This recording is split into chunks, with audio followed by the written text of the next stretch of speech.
అలవాటు శక్తి, power of a habit.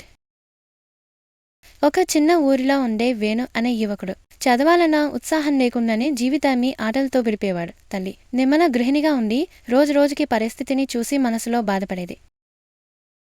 ఒకరోజు తల్లి చేతిలో ఒక పుస్తకాన్ని ఇచ్చింది. ఇదిలో నువ్వు నిన్ను చూడవచ్చు అని చెప్పింది. వేణు ఆసక్తిగా ఆ పుస్తకం తిప్పాడు. అక్కడే ఒక వాక్యం అతని దృష్టిని ఆకర్షించింది.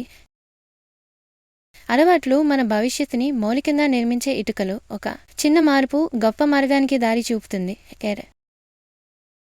ఆ వాక్యం వేణు మనసులో ఓ మంట రేపింది. అప్పటి నుండి మార్పు ప్రారంభమైంది. ప్రతిరోజు 10 నిమిషాలు చదవడం, ఫోన్ను పక్కన పెట్టడం, తల్లికి సహాయం చేయడం ఇవన్నీ అతన్ని విజేతగా మార్చాయి.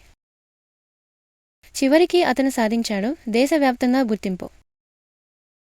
కానీ అతని గర్వం మాత్రం ఒకే మాట. ఇది నా రోజు కాదు అమ్మా, ఇది నా అలవాట్ల విజయం. చిన్న అలవాట్లు గొప్ప విజయాలకెన్నడూ బేస్ అవుతాయి.